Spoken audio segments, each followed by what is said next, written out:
Welcome to day 5 of the Peaceful Family Challenge. Today, discover what parts of your child's world are causing sensory overload and what you can do about them. So, remember, we were talking a lot about how your child takes in so much detail and they can easily get overwhelmed. And this is what causes them to struggle in their um, typical daily tasks a little bit more than other personality styles. So, let's get into it.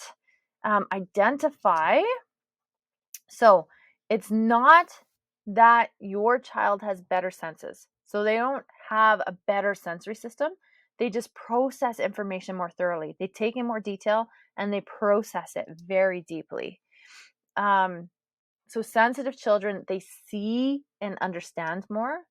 They move and make decisions slow because they see and understand more, because they're processing things very thoroughly, because they're seeing all those balls come at them and they see all the details and all the different ways that they can organize them.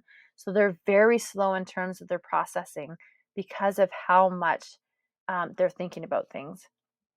So, as an example, adults move 100 miles an hour. Other personalities move less than 5 miles an hour, which is, I think, difficult on adults enough, right? So we're always constantly trying to get our kids to go faster and faster and faster. But they move 5 miles an hour. They do things slower because they're kids, because they are curious about things, because they are thinking about and exploring things. And they're just tinier, right? They don't have the skills that we do. But sensitive children are even less than that. They're 1 mile an hour because of how much they're thinking about things, because of how detailed everything is for them. And they don't like to be rushed. They take in so much and they need to be slow so they can think about it. If you push them, you will push them into a sensory overwhelm meltdown.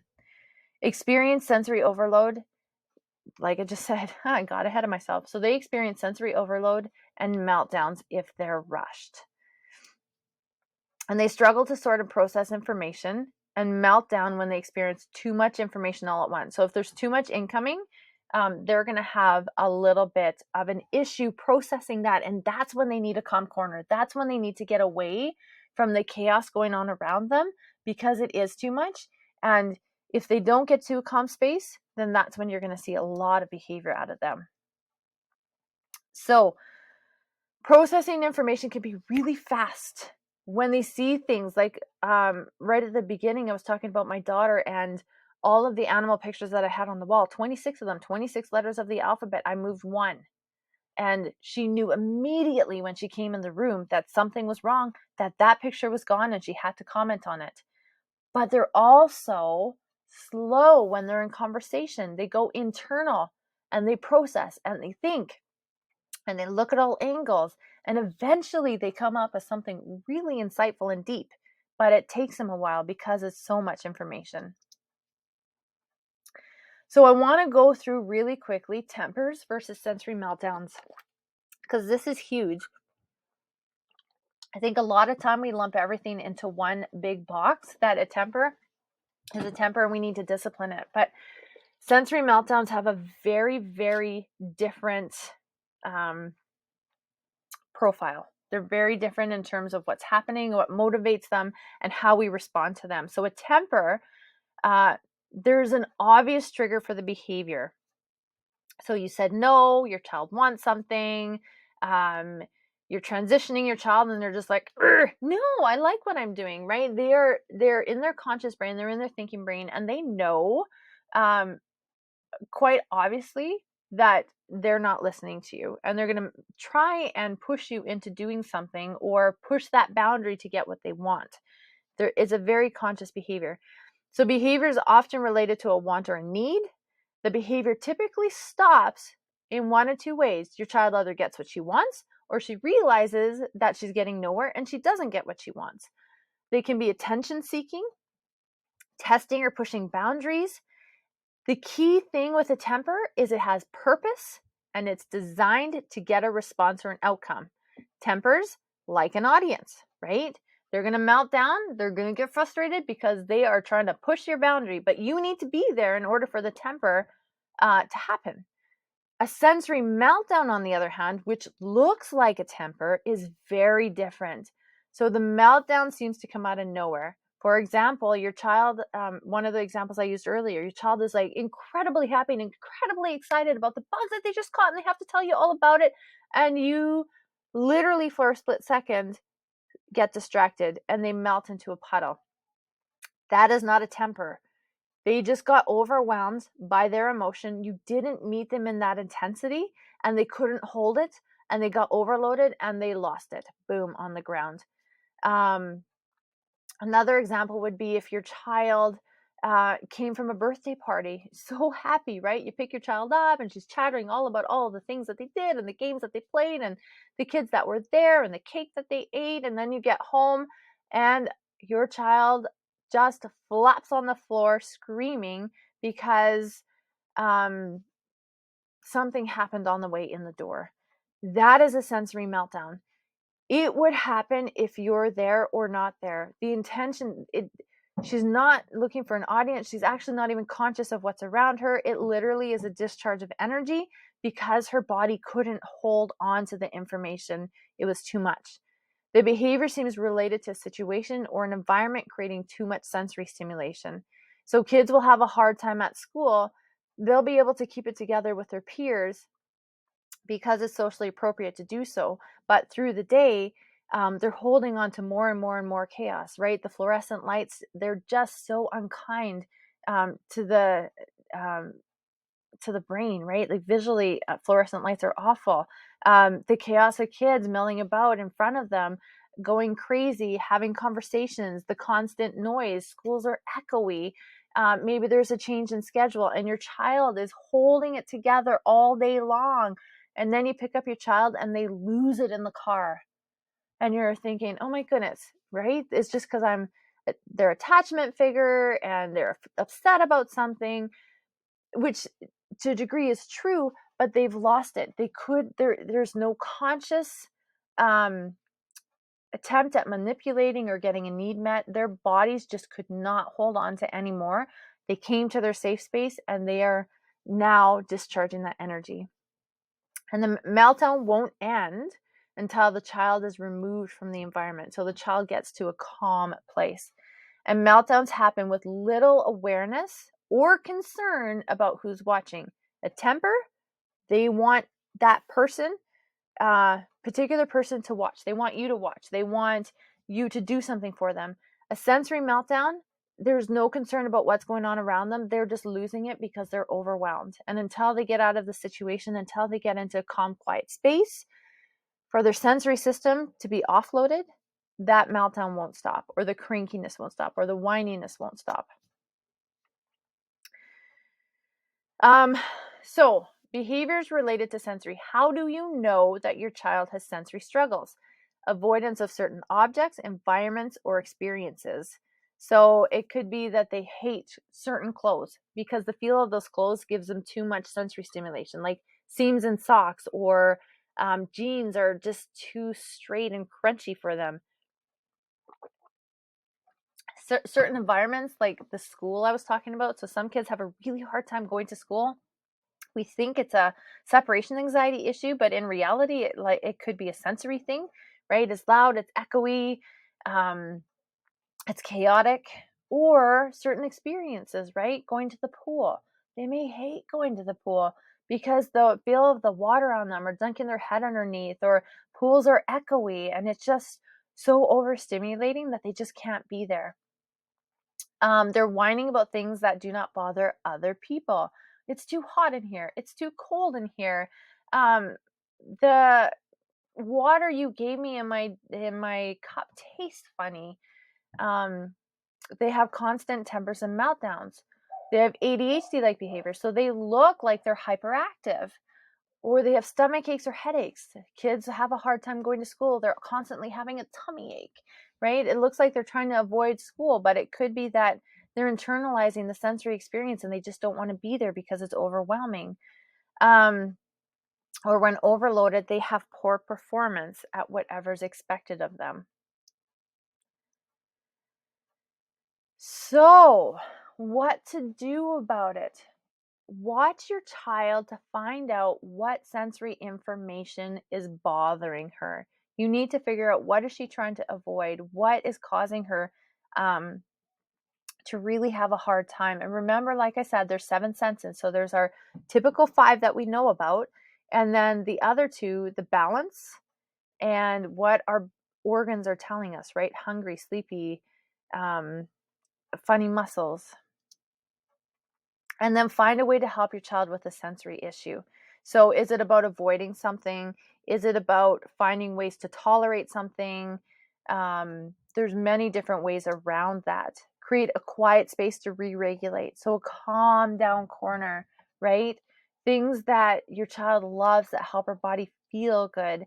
And create a version that is in a travel bag, right? Because your child, at home, she can go to a quiet space to re-regulate, but what does she do when she's at school or in the van or even at the grocery store?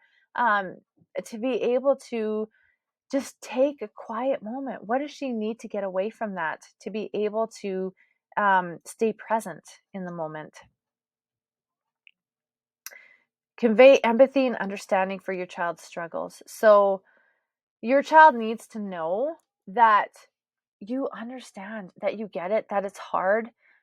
She needs your help to be able to tolerate different experiences. Um, if she hates having her hair brushed, talk her through that experience. Talk her through how crummy it feels and how gentle you're trying to be, and that you understand and you're almost done, right? Nurturing her through is what's going to help her get to the other side. And over the course of time, be able to tolerate it more and more. Even though it is overloading, she'll be able to tolerate it more.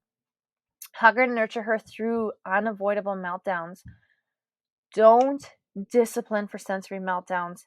This is key. Her body is in a state of trying to discharge energy. She's overloaded and she doesn't know what to do with it. And her lower brain has taken over. It's not conscious behavior like a temper. A temper is conscious. Your child knows what she's doing. Your child is after a particular outcome. Sensory meltdowns, she has no control over until her body has reset itself.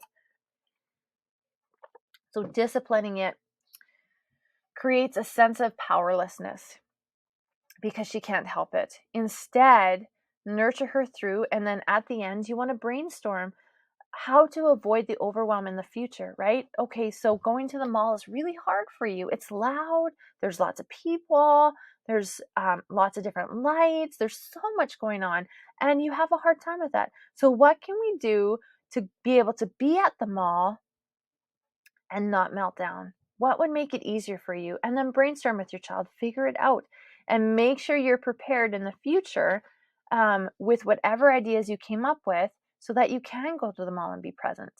And then on your way, talk her through what's going to happen, right? So it's the next week and you guys have to hit the mall again for whatever reason. So say, you know what, we're going to go to the mall. Remember, you had a hard time when there's all those people and it was really loud and those lights were just so bright and flashy. So remember what we talked about. In order to be at the mall, you need to do this and this and this, right? So let's make sure we have what we need to be able to be there and tolerate it. By talking her through that way, she's much more likely to be successful at getting through the experience. Give your child control and choices in sensory struggles, right? So, for example, clothes are usually a major issue. Lots of kids don't like socks and shoes. They have a hard time with the sensations that are coming in the input, and they don't like it. So, a way around that, again, is giving your child a sense of control. So give her a choice. So which pair of socks would you like better? What feels better for your foot, this one or this one? Or would you, we need to wear some shoes because we're going to go to the store. Do you want to wear shoes with socks or without socks? Or what kinds of clothes would you like to wear today? The more choices you can give your child, the more in control she feels, the more empowered she feels. She's going to choose choices that make her body feel better or less distressed. But also the empowerment is going to help her tolerate it a little bit better. Plan ahead.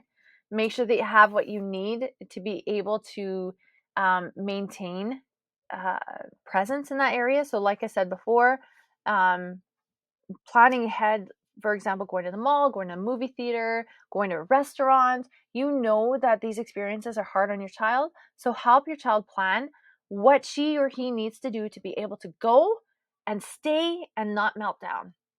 And then practice it and take everything that you need with you to be able to do that. Create a calming travel bag. So like the calming corner, whatever she liked, be able to create a smaller version of that and take that bag everywhere. So she's got it with her when she needs it.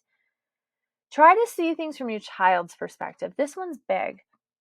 So for two reasons, as adults, things are very different for us because we have learned to tolerate things a little bit more through our years of living. But also our sensory system is different too. So things that would cause our child to have an issue may not cause us to have an issue, right? We've learned to tolerate our sensory system. We've learned ways of coping with it. Your child is just learning to do that. So try to see it from her perspective. So this dog is a very funny dog, but it's a good example, right? So to you, the dog is small, but to your child, it's really big with big teeth. And she doesn't know that whether the dog is going to be friendly or not. So you have to honor her perspective and find a way, brainstorm, not avoid, but brainstorm ways to be able to tolerate it. Or, you're going for a hike and you go up a hill and your child is like losing it because the hill is so steep and she's afraid she's going to fall down. And you're thinking, this is just a tiny hill. It's not a big deal. To your child, it is, especially if her body awareness is telling her she's unstable, right? So you have to honor your child's perspective and brainstorm ways of dealing with it in the moment. If you have an overstimulating day, so if you have a jam-packed day of things you need to get done, remember that that's overloading and know that she's going to likely have a meltdown at the end of the day. And maybe the next day might be difficult as well, right? So to plan around that, knowing that she's going to have a tricky day, knowing she's going to have a harder time, what can you do to make it easier, be more flexible, or have a calm, quieter day to be able to recharge because you did have a bit busier of a day. And lastly, occupational therapists are fabulous people. If you find that your child has a lot of sensory overwhelm, it couldn't hurt to get in touch with an occupational therapist because they study this area and they're incredibly creative in ways of helping children through to be able to regulate their sensory and tolerate sensory experiences just a little bit more. So if you're having a hard time, if these ideas in this video aren't sufficient to help your child through sensory experiences, find an occupational therapist in your area that specializes in sensory and see if they can help give you more ideas because there are tons out there and they're so creative. Homework. So what transitions are most difficult for your child? What sensory is so difficult for your child that she has a hard time working through that, right? Here you need to take a deep breath and say to yourself, an overloaded sensory system for my child is the same experience as me having a sunburn. My child cannot function properly until she feels better. So let's talk about that really quickly. A sunburn. That's a really good way of identifying what your child is going through in the moment. So when you have a horrible sunburn, it's painful, it's itchy, it feels awful. The clothes on the sunburn don't feel good. And you have to go throughout your day and function properly. And what happens? You're grumpier, you're shorter tempered, you can't think as well. This is what's going on for your child when her sensory system is overwhelmed. And so you have to remember that she just needs a way to offload that extra uncomfortable information. And then when your child struggles today, get silly. So that like dysregulated, right? So silly is a way of discharging energy just like meltdowns are.